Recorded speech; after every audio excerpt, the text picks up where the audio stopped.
Well, hello everyone, and welcome back to the studio. Thank you for joining us because today we are talking about our wonderful 2023 brand index. Now, in case you're thinking, why have you called it the brand index? The short answer is we don't know. Basically, it is the top 500 brands who are selling direct to consumer in Europe. So obviously a fascinating space with so much change, and therefore it's a great privilege to welcome to the studio um, some lovely guests to talk through the report with me and look at what are the things we can learn from this report, the directions of travel, and any things that are standing out for us. So as you can see here, I'm joined by Rob and Martin, but rather than our LinkedIn photos from 10 years ago, let us go to real life. Rob, Martin, welcome both of you. Rob, you actually look like your photos, so congratulations. Why don't you start off? Tell everyone who you are and a bit about Telium as well while you're at it. Yeah. Hi, everyone. Rob Coyne, General Manager of Telium Europe, Middle East, Africa. I recently joined the business in summer this year. Telium, as I'm sure many of you will know, we provide software around customer data platforms and tag management. So the idea is that we connect data so brands can connect with their customers. Fantastic. Well, welcome, Rob. Great to see you. And of course, many people will know Telium because you've supported this report since its inception. So thank you for doing that again.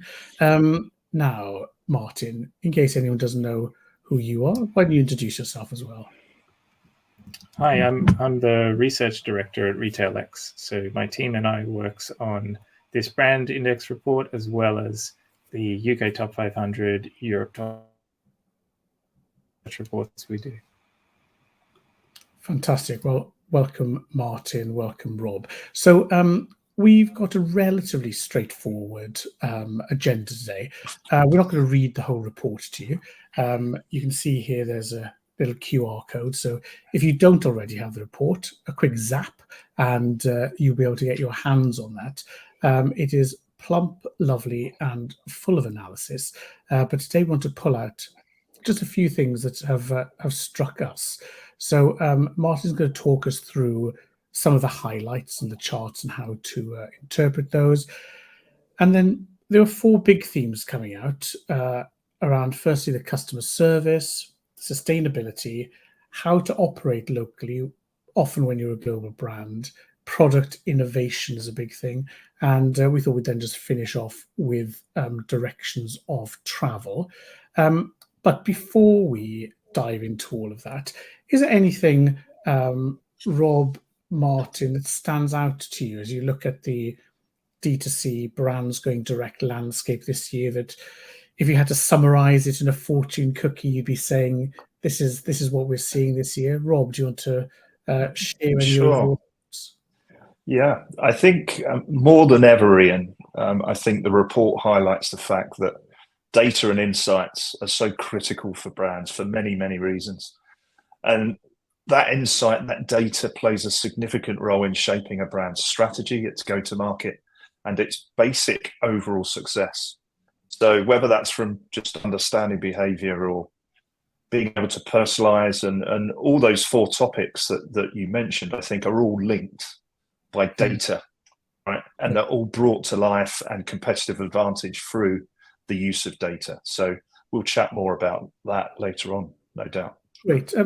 Let's pick on one thing, Rob, which is over the years, we've been speaking about data.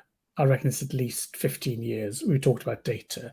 And yet the amounts of data grows, the consumer sophistication grows. So if I'm inside a retail or a brand now, we're talking about data still. What's still hard about data? And what's getting easier? So, the world has changed. So what's easier, what's harder? Yeah, what's easier, what's harder? I think the challenge still remains for brands, whether they're connecting physical or digital channels to create that true omni-channel experience.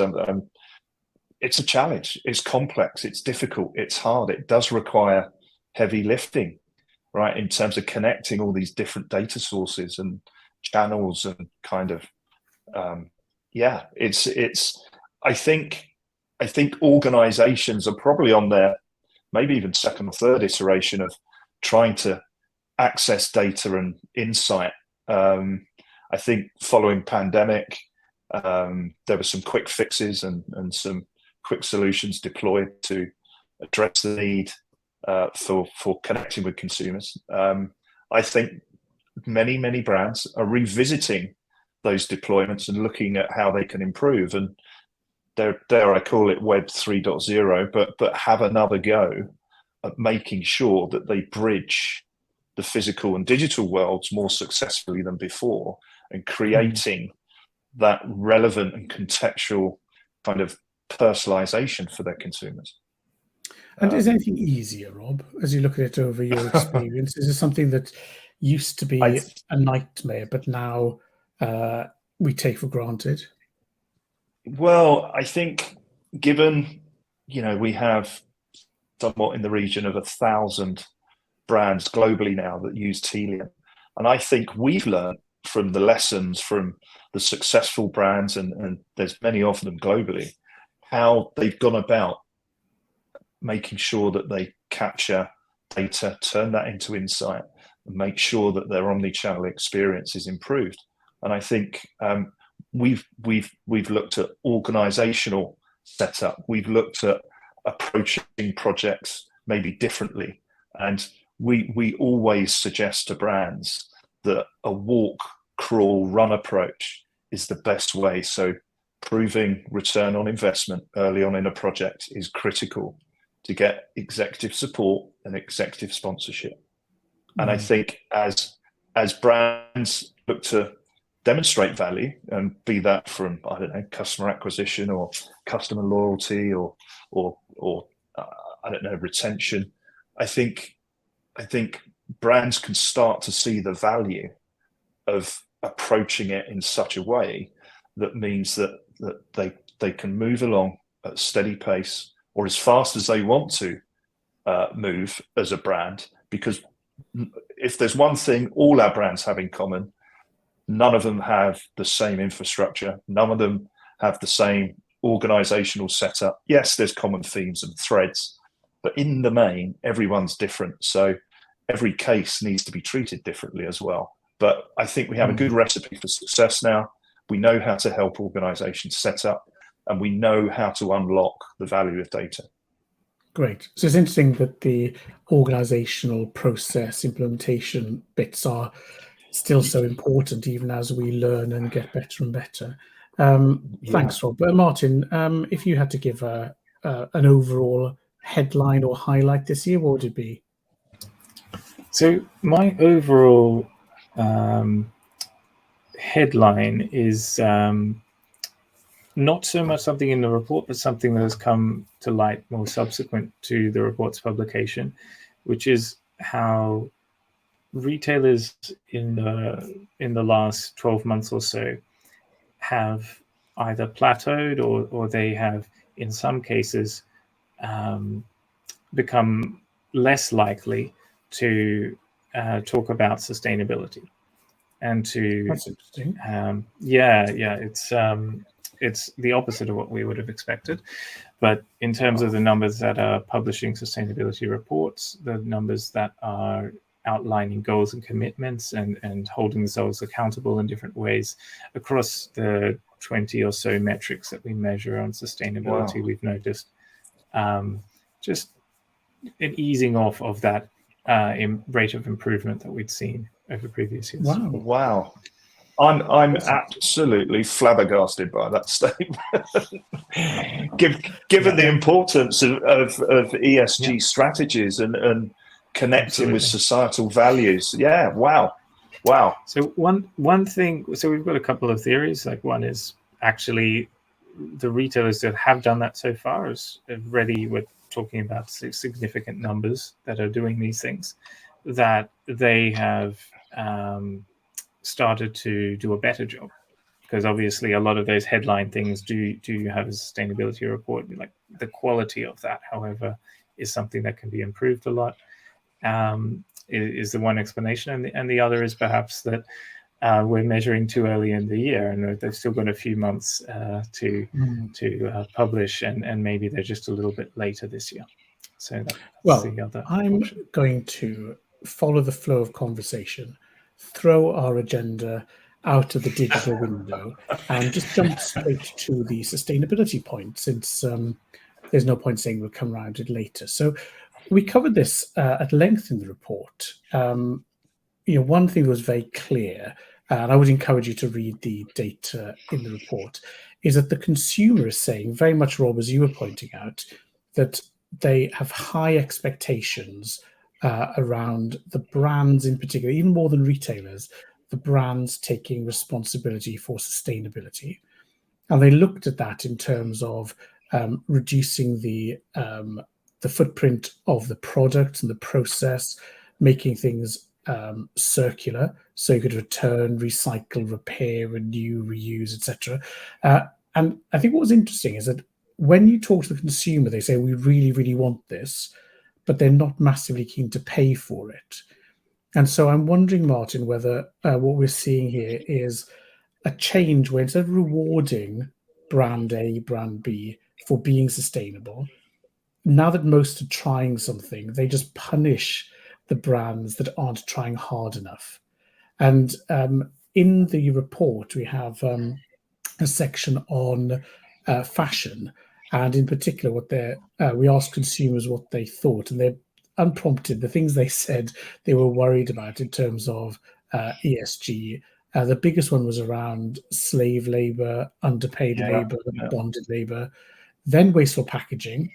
Then they wanted sustainable fabrics, a choice of sustainable products, carbon cost, landfill, end of life, etc. But there was a real point there about whatever you're doing, be transparent about it. And I think this was something that came through time and time again. And again, puts an emphasis on the data, is that you have to be transparent. And I grabbed this from Vans because we'd use them as a case study. And what was interesting was, like, Vans is doing good stuff, they're making an effort. But when you look at it, there's a lot of small print there. So they wanted to have their top 4 carbon impacting materials to be regenerative, renewable, or recycled by 2030. So I get the fact they can't say we're green, because that would be greenwashing and someone would sue them for being misleading. But in order to have a sensible conversation with the customer, they're now having to be very detailed. So the top 4 impact materials, key product packaging, I'm not sure what that is, 100% recycled soon, zero waste. And then they have this idea of a commitment to create and scale their circular products. So, these claims, they have to be very detailed, and they then have to be transparent. And I thought, just to see if I can find the example we had, which was around Zara and some of the things that they're doing to make their products even more transparent, was by putting all of the detail onto the product page. And that is something that is a very significant overhead. So if you look at Zara as a customer first proposition, it's a very, very highly image-led, mobile-first site, but it's the transparency that really catches you out. So here's a product page on Zara. If you look on the left-hand side, there's this column, and you can see just from the little scroll bar, you're only about a third of the way through. And the kind of things they're telling you, are very, very detailed. I mean, we're looking at everything from the care label to the sourcing, the provenance, can it be repaired or not? And I just wanted to show this video. So if you scroll when you're on a live web page, if you scroll down the disclosure, then you have embedded in the product page, this is literally not just below the fold, but below the scroll inside a sub area. They're talking about their certified materials. They're talking about how it's manufactured, where the waste goes. I mean, the disclosure is extraordinary at this detailed product level. So I can sort of see what you're saying, Martin. On the one hand, our evidence shows that all of the brands are taking sustainability very seriously. They're offering more and more data, but they're also, in a way, if you like, just holding themselves back and not making excessive claims. Is that yes? how I think backward steps? it is one of the things we discussed. Greenwashing, the risk of doing it wrong and saying what you want to be rather than what you are, or saying something without the evidence to back it up. The risk of backfire there stops companies from making these small steps, or at least these easily measurable steps, and gives them pause.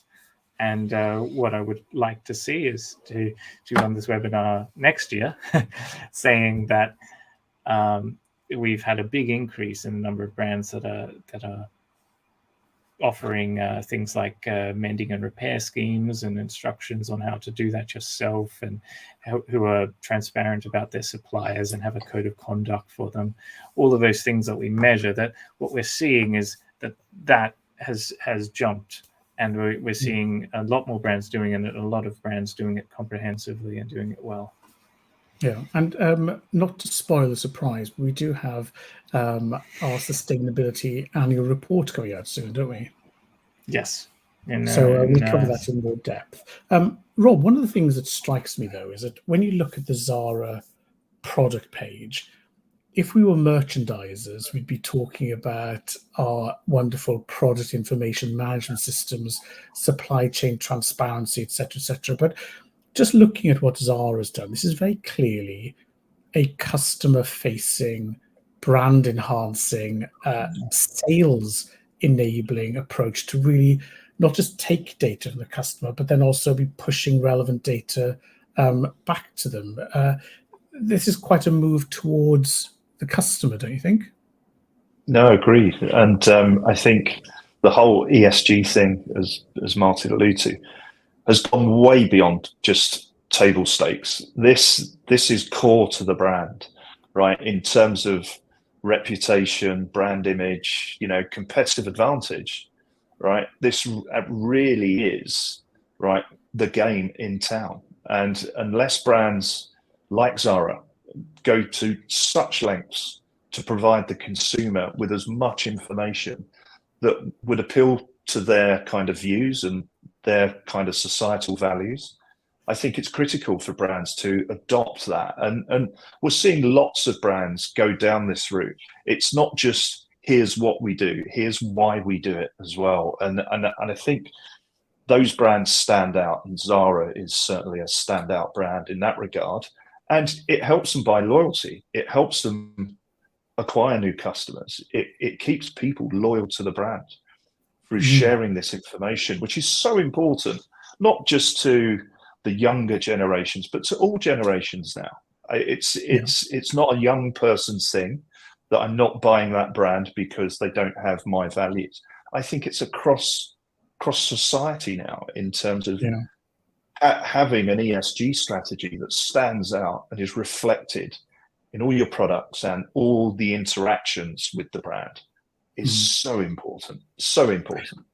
And for a brand like Zara as well, because they sell to so many markets and they reach a large number of segments for fast-ish fashion brand, then in some markets they will be very much ahead of the customer, and in others maybe catching up. So for a brand that sits in a global leadership position, then I'm really impressed with the amount of data they managed to squeeze in, while somehow still looking, white and open and fashionable and attractive. It's a very, very good bit of work by them.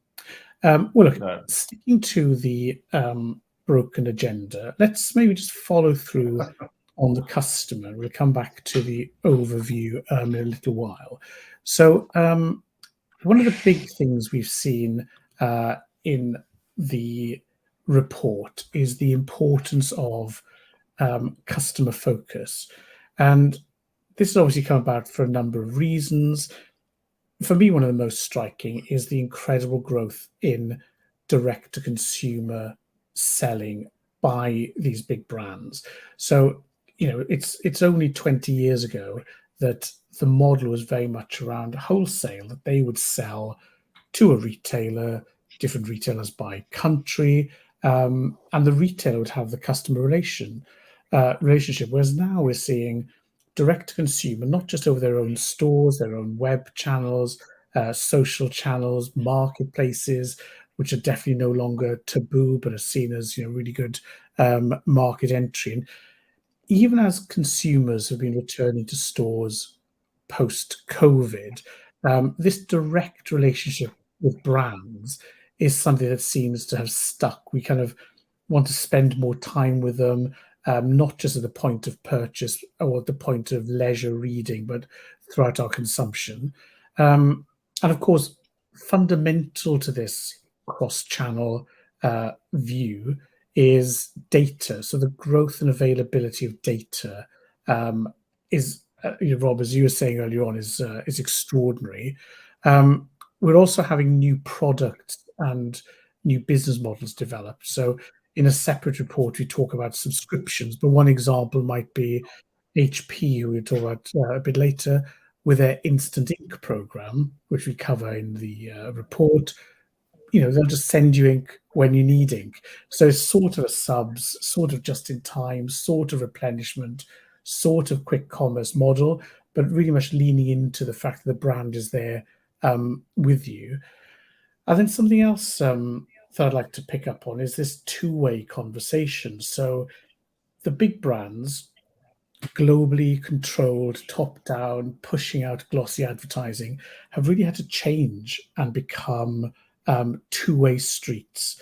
So there's an awful lot of listening and chatting to customers. And I've put New Look there with their Instagram page because they link their channels very nicely. And so they have 5 connected and cross-referencing social channels with over 3 million followers on Facebook and on Instagram. But it does mean they have to listen to the customers as well. And I think this is a big area. Rob, is this something that you're seeing where the days of just spying on customers, grabbing their cookie data, working out where they live and then spamming them, those days are gone? Are we talking, listening, cuddling monsters now? I think so. Zero-party data, first-party data as well. I think connecting with customers in a dialogue is important for many, many reasons. And it's actually, I'm glad you mentioned New Look, because they're one of our fabulous customers. And it plays, I just think having that two-way dialogue plays a crucial and central role in the success of a brand. And that's across any industry. Having that dialogue is critical. And why would you want that dialogue? Well, customer loyalty, repeat business opportunities, word of mouth marketing, feedback and improvement on products and offerings, and helping you build the brand, which ultimately helps drive revenue and drive loyalty and drive brand success. So yeah, that two-way dialogue, absolutely critical. Be it social channels or be it in the store physical dialogue. Yeah, it's key. Absolutely key. So the days of having a Rolodex with your best customer numbers on, and that's that. It's going to be a very big piece of paper now, Rob.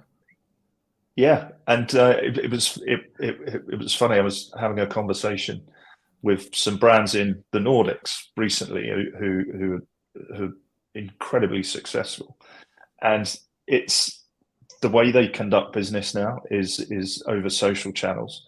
I don't think if I look at my B2B kind of area, I think customers are reluctant to give up phone numbers, but more happier to communicate across a social channel with you. And we've seen huge growth, particularly in TikTok, Instagram, WhatsApp, Facebook, and other such channels being used by brands to communicate and engage in that two-way dialogue. Yeah, absolutely fascinating. I agree. And Martin, just one thing as well in noticing is on the retailers' pages, I was thinking about Brico Depot here, part of the Kingfisher Group. We're seeing more and more ways of folding information and conversation back in. So you're the Conseil Brico, which is the guides for DIY. You have their La Seconde Vie, the sort of hand back your products. There are an awful lot more tactics now that a page has to carry for interaction in many different modalities with the consumer. Absolutely. And one of the things retailers have to juggle with is what information to show, not just overload it onto the customer. You don't want your customer to just say, there's too much to read, I can't make this purchase now. I'll have to come back when I've got more time. That's not what you want. So there's a real job that needs to be done there around the curation of the content for that customer and for that particular user journey. And on a related point, I was just point out that in our consumer surveys, we've noticed significant uptick. I don't actually have the figure in front of me right now, but significant uptick in the number of users who are buying through social channels as well. So either starting their browsing there and going through to make a final purchase on the website, or actually making a purchase through the social channels. So what they see of the brand is just what they have there on their Instagram or whatever the channel is. Yeah, it's interesting. We were talking with Tony Preedy of Frugo in our latest podcast, and he was saying he's got about 140 million of other people's products he's pushing in 40 different countries. So I think that's about 6-ish billion combinations he's pushing at any one time. And he was saying now that 80% of the traffic and the buying activity is straight off the product description page. So there isn't now this, come to the brand, filter, search, scroll, boom, they're straight in. And a bit like we saw with the Zara page, you need to have this beautifully simple, elegant page that celebrates the product, but yet every bit of information that you could possibly want somehow there, but also somehow unobtrusive. So a lot of brands challenge. Put their fulfillment information on the product page these days. It never used to be there. So it's all being sort of front loaded on that landing page where they expect to see you. Good. Well, that's another trend for us to continue with. One of the other trends I just want to go over relatively quickly, this because it's part of a continuum, which is making your service local and relevant. So we mentioned HP earlier on, with the ink, but what's interesting about them is that they have country localization, and often countries are multiple languages. But they then have not just your granny's old standard chat. They have multilingual chat, and will do live demos. So if Rob, you contacted them and said, "Oh, I'm just in the Nordics for 3 days. I need a printer. What have you got available?" You could jump on and in English have a demo of the one, and then have it sent to you. So this idea of localness and relevance to the local market, even while you're a global company. We've talked about that a lot, but it does seem now to be becoming something that everybody is much more aware of and seems to be doing in a much more relaxed way. Is this something, Rob, that when we're looking at the customer in particular, that the customer has driven and forced us to, or is it just easier than it's ever been, and we may as well? Well, no, and you make a good point, Ian, because I think thinking has changed. The old-fashioned style of, campaign tools, doing an inside-out linear journey or linear consumer journey, that's gone in my mind in terms of forcing consumers down a route, because we're the consumer and we'll decide what journey we take, whether it's across social, physical, whatever channels. We are in control of our own journeys.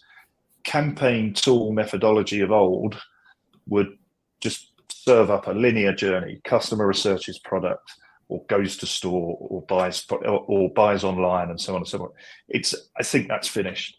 What we have to do now, and what brands are asking us to help with, is to provide relevancy and context in the moment. So this is real-time stuff. This is serving up messages with the consumer on wherever they're engaging, and just saying, look, here's a relevant, contextual, timely piece of information, and personalized to that particular customer in the moment. And understanding some of those behavioral traits and in terms of where they are is incredibly important. And we've seen such badly done examples where people are marketing or trying to sell to customers when they actually have a service issue and they want something resolved. So it creates the completely wrong brand experience and kind of.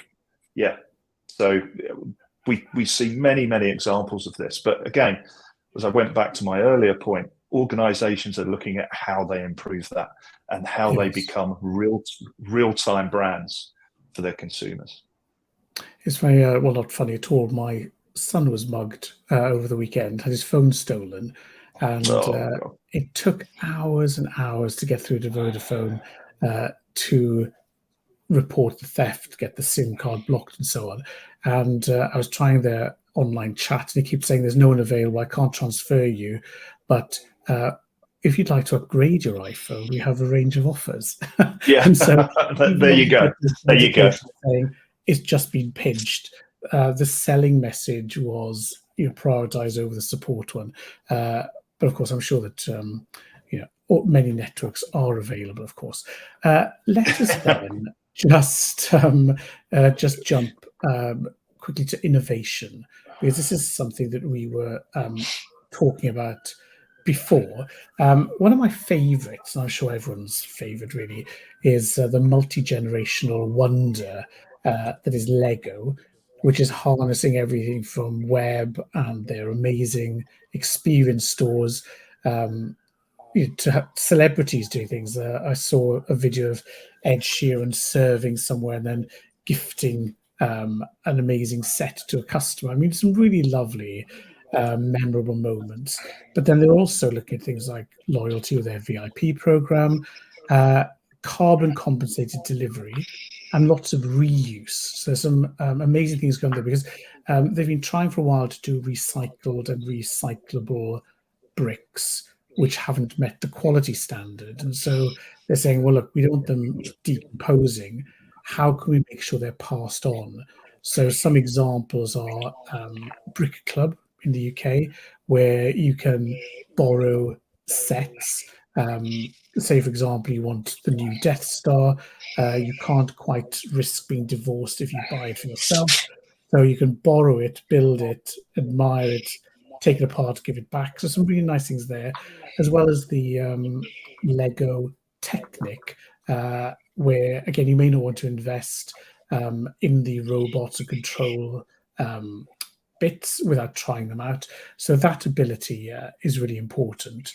But I also thought something that came up the other day, which I thought was incredible, was out of the Lego Foundation, the Lego Braille bricks.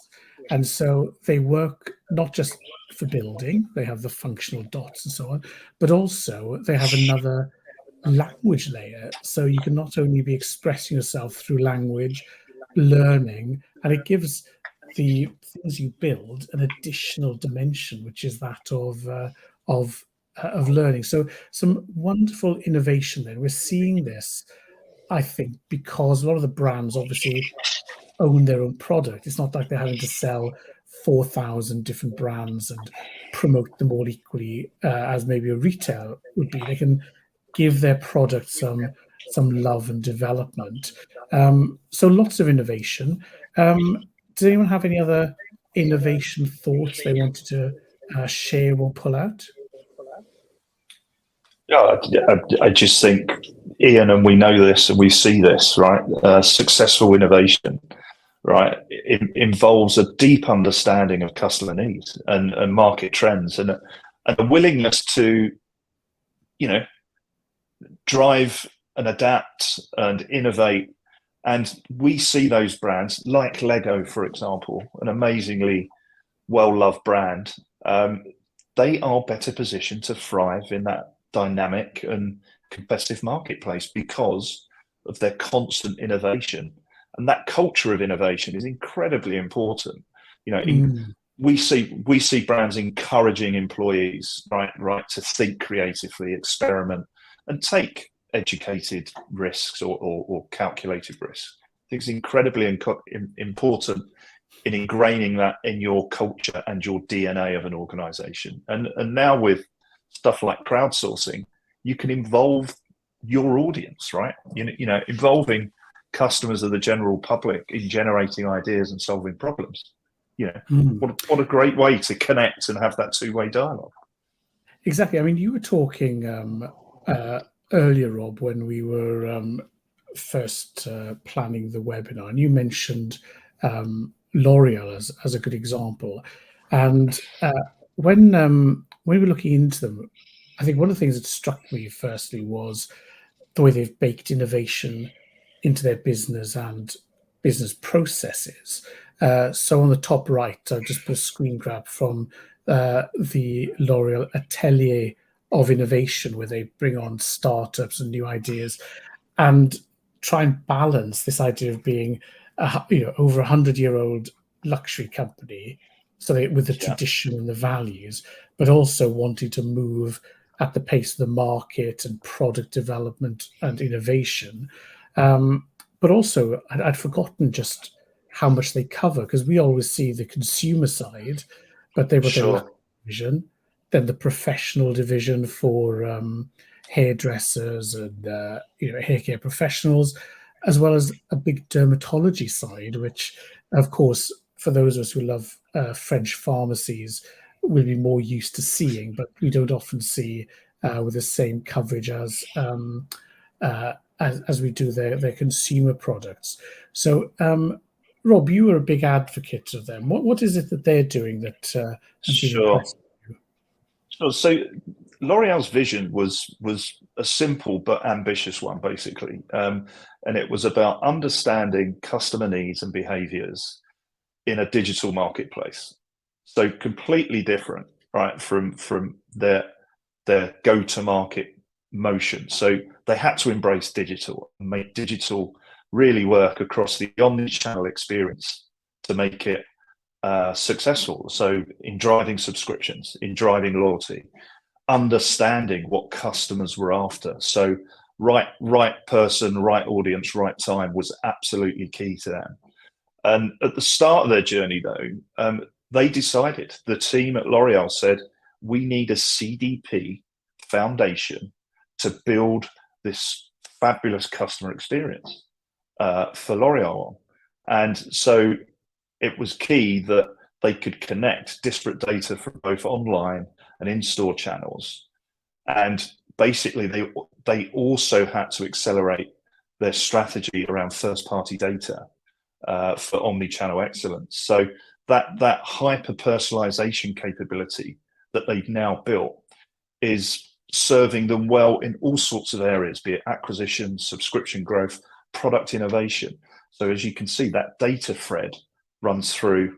I know we broke up the agenda into different chunks now, but that data thread is critical to actually delivering on the original vision of the project. But going forward also allows them to adopt a versatile kind of approach, and things change so fast in the cosmetics industry that they have to be able to react with agility and speed. So yeah, Telium CDP was the mainstay of that foundation to actually help them drive all these fabulous things across B2C and also B2B, because don't forget they have a consumer business, as you mentioned, and there's very different requirements for B2C interactions and B2B interactions. So that's what we do for L'Oreal. much more data being added in. He says, unmuting himself for special effect. Great, thanks, Rob. Now, Martin, we've jumped around, so I think it's time we go back to the beginning in order to get to the end.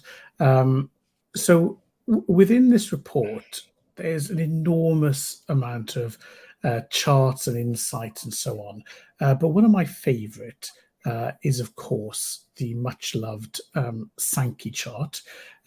So you may want to just tell everyone how to read these left to right and then just draw out. I mean, I'll let people look at this in the report themselves rather than straining their eyes. Just for a moment, look at the beauty of it. But what is it, Martin, telling us about the shape and the change of the direct-to-consumer market this year? Well, firstly, on the top, we've got the split by category type of the 500 brands. And on the bottom, we've got the same categories, but rather than the number of brands, we're looking at the volume of web traffic those brands in the category receive. And they split according to those category types. So we've got sector, business type, headquarters, and the cluster, the final performance cluster they receive in the report. I'll pull out a couple of points from this, but really you can unpack a lot more. It's quite a dense bit of data. So in the past, we've looked at the relationships between brands and marketplaces.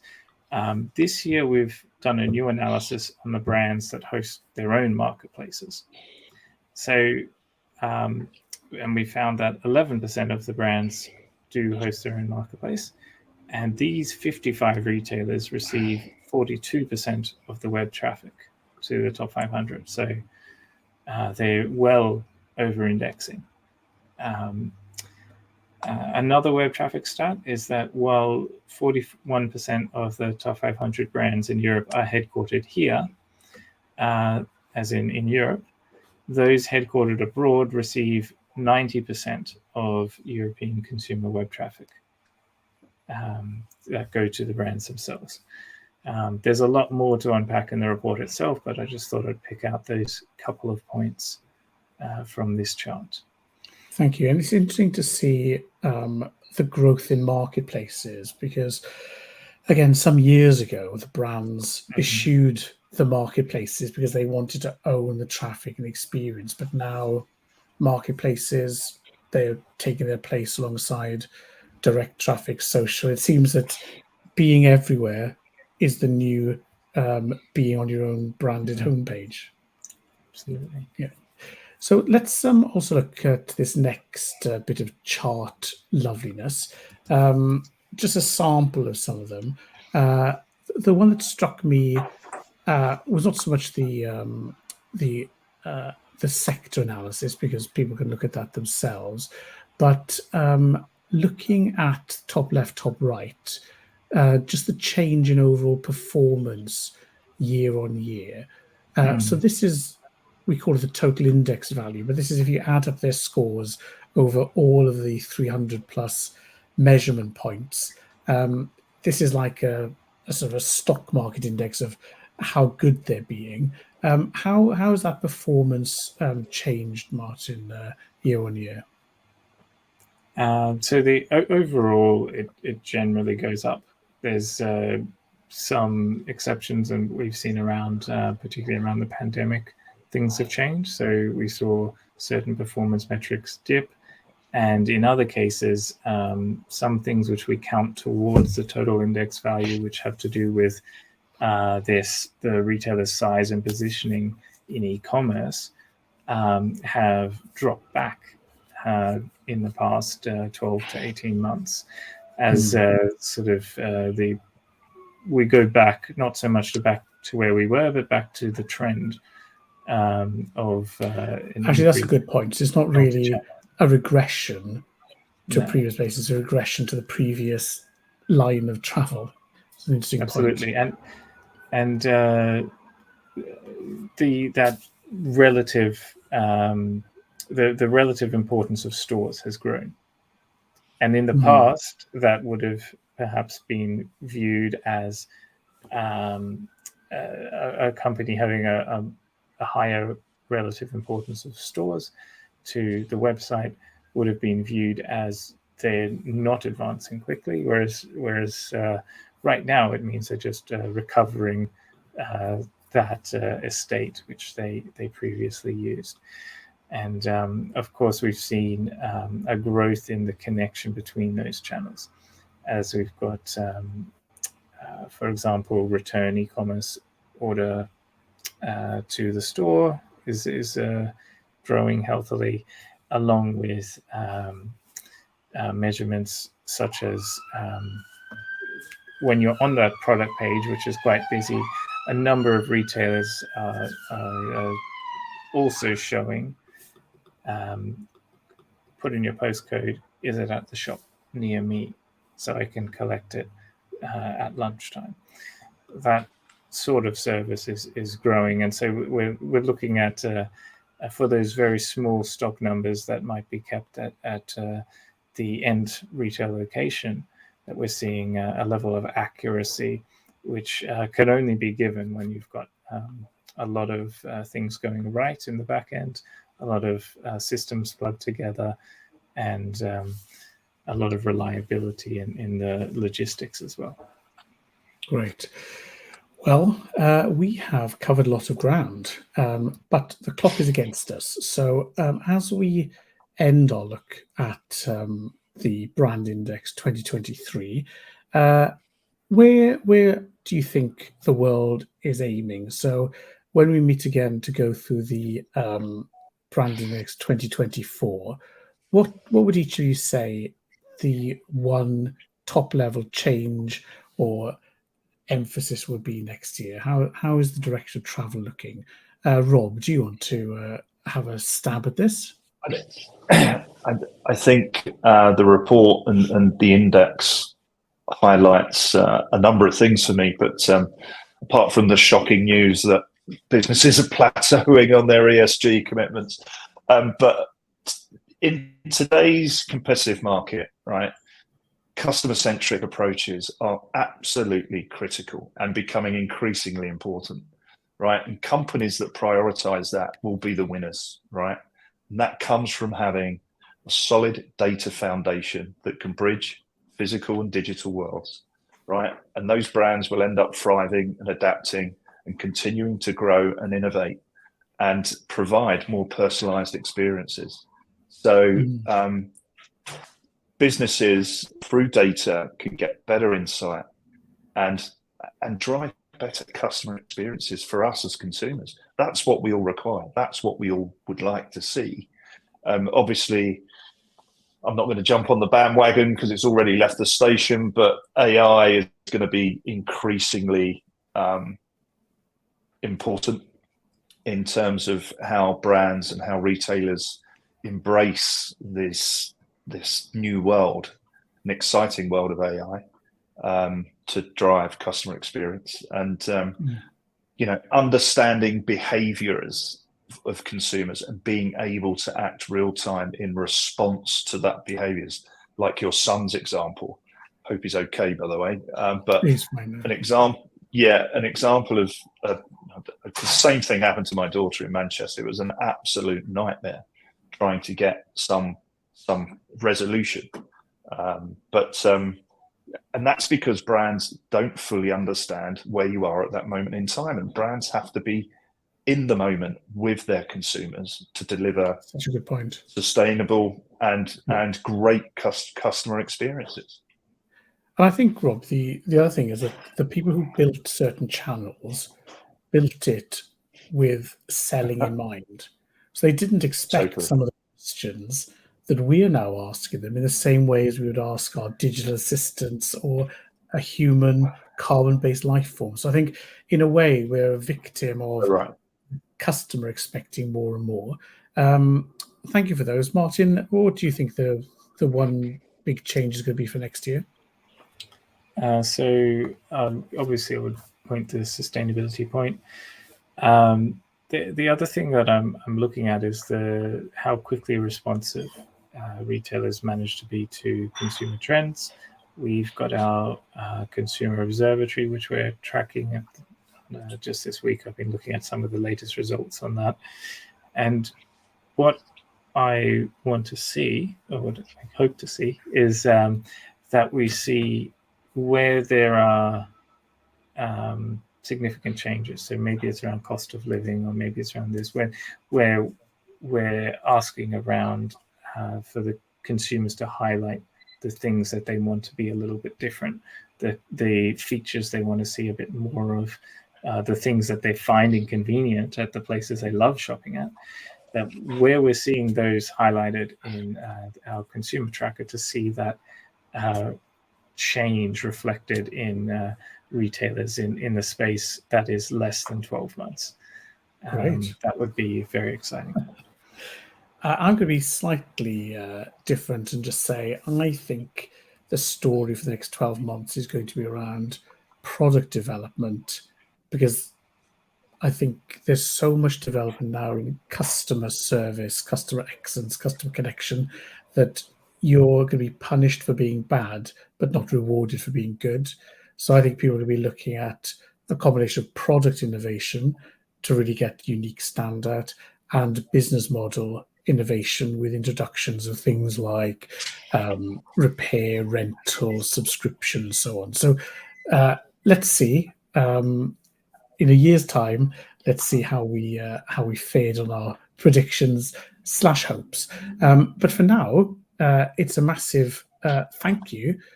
Thank you, Martin. Thank you, Rob, for joining us.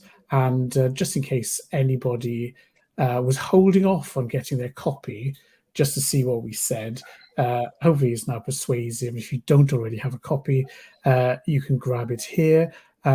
If you're watching this in real time, then we will mail you the link. If you're catching up with this later on YouTube or some other place, hello and welcome from the past. You will have to use the QR code to grab it. So that's it, really. Massive thank you once more. Do join us again in the studio for further updates. But until then, it's a thank you for me.